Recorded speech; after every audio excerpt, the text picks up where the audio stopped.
Good evening. Welcome to our presentation on Australia Wants You, how tradies are leading the permanent residency race and how you can get permanent residency as a tradesperson. My name is Keith James and I'm the principal solicitor of MJ Legal Immigration Lawyers. With many years of practice under our belt and helping countless migrants go from temporary visas to permanent residency, we are one of the best migration law firms around in Australia. I was recently awarded 30 under 30 best lawyers in Australia. I was a finalist at that awards, and we have a particular interest in helping temporary visa holders get permanent residency, particularly through the trades skills. So, what will we cover in this presentation today? There are four main topics I want to explore. Firstly, I want to look at pathways to permanent residency in Australia, followed by your journey to permanent residency. We'll look at the data on how many temporary visa holders are in Australia and what occupations are actually in demand when it comes to transitioning to permanent residency. Finally, I'll identify some occupations with a high chance of getting PR and give you some data on why these occupations have a particularly good chance. So, when it comes to permanent residency in Australia as a skilled migrant, there's broadly two pathways. The first pathway is called the skilled migration pathway, which is where you have a skill on the skilled occupation list. You have at least 65 points on the PR points test table, and you express an interest to migrate. After that, you have to wait for the government to invite you, and if invited, you can apply for one of these three visa subclasses. The 189 and the 190 are permanent residency visas, while the 491 is a temporary residency visa that leads to permanent residency after you have lived and worked on it for at least 3 years. And remember, you must be in a regional area, being not Melbourne, Sydney, or Brisbane. The other type of visas that lead to permanent residency are known as the employer sponsored visas.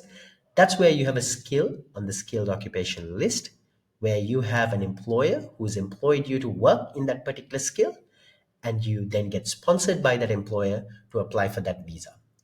The 482 is a temporary skills shortage visa or the skills in demand visa. It's usually a temporary visa for anywhere between 1 and 4 years, while the 186 and the 494 are permanent resident visas. In order to apply for these two visas, you must have at least 3 years of full time work experience in your occupation. So, what are the main things you need to know when it comes to the two types of visas? To get a skilled independent visa, as I said, you must have a skill that's in demand. You must have a skill assessment. You must have at least 65 points, and you must express an interest to both the federal government and a state government for you to be considered to apply for permanent residency. The employer sponsored visas, it's effectively the same. You must have a skill on the list. Sometimes you need a skill assessment, it's not mandatory. And you must have an employer who's willing to sponsor you on one of these visas. Now, let's look at some client scenarios and let's look at what scenarios particularly apply to your situation.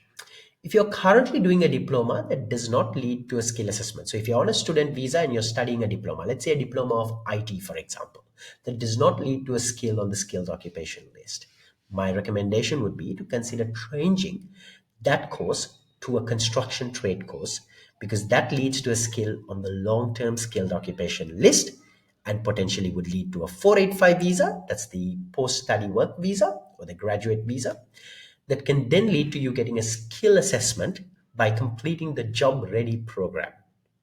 After you've completed the job ready program, you can then express an interest for one of these three state nominated visas, or you can have an employer who may be interested in sponsoring you. A quick note on the 407 training visa. This is a visa that allows you to work full time while completing an occupation based training to enhance your skill.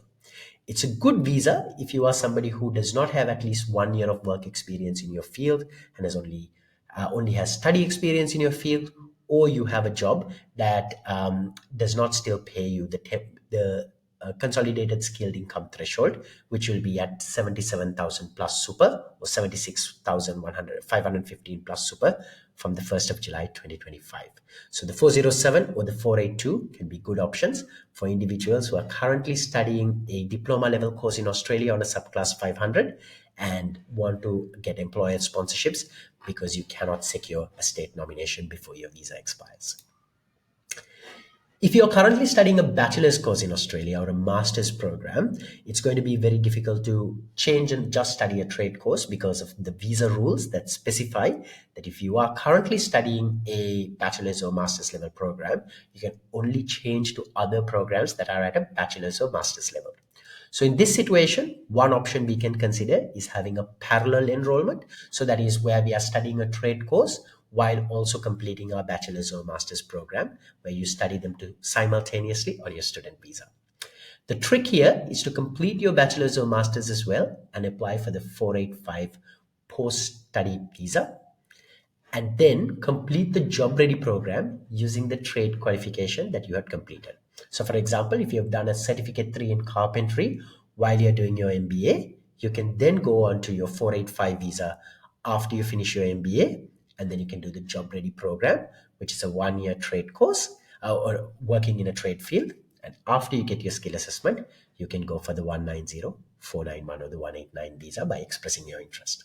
Alternatively, if you have an employer who is ready and willing to sponsor you at the end of that particular job ready program or after you worked for 1 year, you can go for the 407 training visa or the 482 employer skills in demand visa.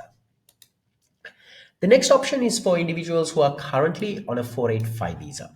So if you're currently on a 485 visa, ensure you have at least 12 months remaining on your work on your 485. After that, I would recommend you enroll in a construction trade course, carpentry, bricklaying, painting trade worker, any of those courses.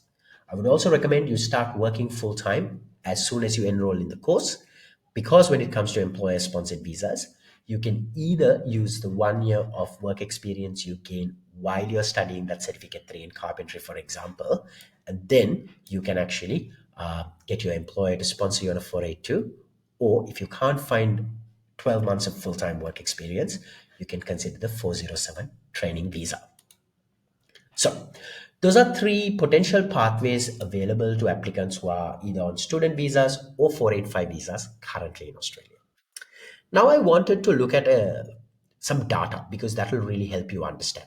So, as at the 30th of April 2025, there are about 1.1 million migrants in Australia across these temporary visa subclasses. So, that's the 408 visa known as the COVID visa, the 485, which is the post study work visa, the subclass 500 student visa, and the 482 skills in demand visa. All these four subclasses make up about 1.1 million temporary residents currently in Australia. The really interesting part is that there is a vast majority of these applicants would like to get permanent residency. But if we looked at the 2024-2025 migration year program, so the migration year runs from the 1st of July to the 30th of June. The government only allocated about 44,000 or so visas across all of these 189, 190, and 491. So it's about 1.1 million temporary residents with about 44 to 45,000 permanent residency spots available in Australia. So you can see in that given year, the chances of getting PR, if all of these people, I'm not saying every one of them wants PR or has expressed an interest for PR, but if all of them wanted it, you'd have less than a 5% chance of getting PR. So knowing this data and ensuring that you have the skill required by the government is going to really help your chances of getting permanent residency.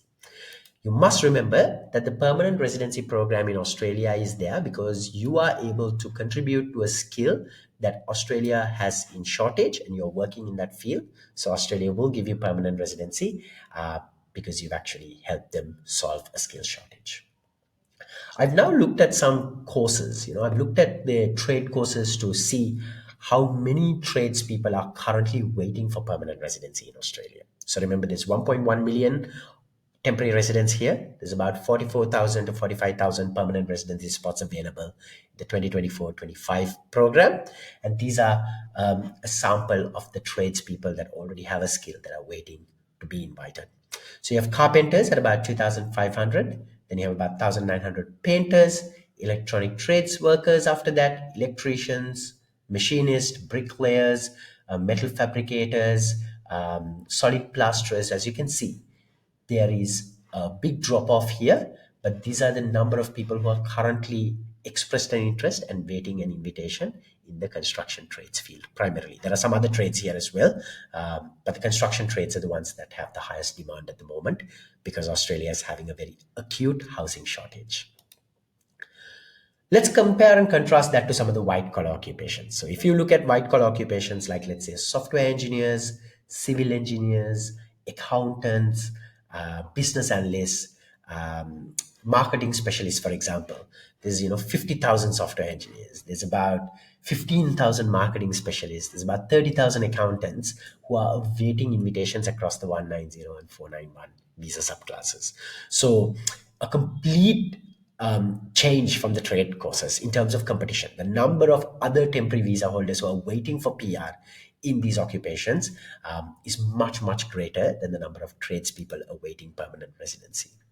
So that data should really help you understand why tradies are currently leading the way for PR. One is the competition's pretty low, and two, because there's a huge housing shortage and the government's trying to increase the number of houses being constructed. There is a huge demand for them. So those two compared, high demand versus low supply, means greater chance of getting invited for PR. So, as a construction trainee, the way to get a skill assessment, which is one of the most important things you need to do if you're looking to get permanent residency under the skilled migration program, is to complete what is known as a job ready program. So, the job ready program is a 4-step program. You first have a provisional skill assessment, which is where you need to perform a application with Trade Recognition Australia before you apply for the 485. So after you finished your certificate 3 or certificate 4, you need to make a provisional skill assessment application. After you do that, you must, once you got your 485, you must complete at least 12 months of paid employment, which is known as the job ready employment. While you're completing this 12 months of paid employment, they will come and conduct a job ready workplace assessment. This is done by Trade Recognition Australia, where they will come to your nominated workplace and do a technical assessment on how well you know your job. The last one is after you complete your 12 months of work experience or about 1,800 hours of working, you will receive your final job ready assessment, which is equivalent to your skill assessment. So you'll get a job ready assessment as a carpenter or a bricklayer or whatever other trade you have actually studied and acquired the skill in.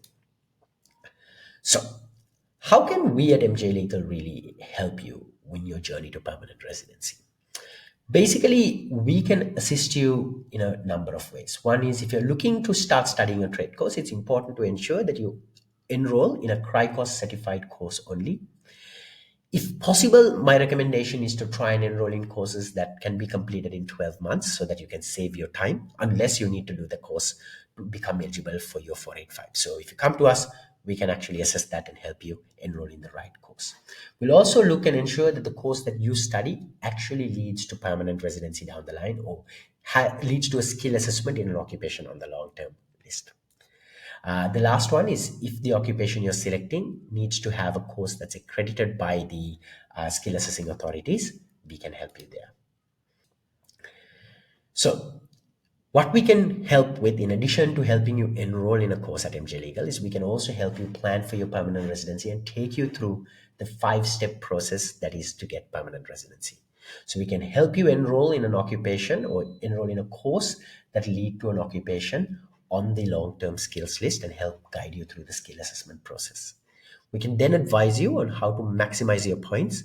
Remember, while 65 points is the minimum points required, ideally what you'd want to do is try and get much more than that, because the points is the competitive way in which you differentiate yourself from other temporary visa holders who also want PR. From there onwards, we can help you lodge your expression of interest to the federal government and register your interest with the state government for either the 190 or 491 visa, depending on whether that particular state requires it. We also help really monitor your application during the 2 years that you have left on your 485 or the 18 months if you've done a trade course only, and really help you maximize your chances of PR because the rules change all the time. If you are invited, we will make the skill migration application for you and we will manage it throughout its life cycle. So, if you are interested, I highly recommend you get in touch with us at MJ Legal and book a consultation. We have over 122 5-star Google reviews. We've done over 300 applications in the last year alone. And every year we help around 300-400 people get permanent residency or start their journey towards planning for permanent residency. So thank you very much for listening to our presentation, and I hope to see you in a consultation soon.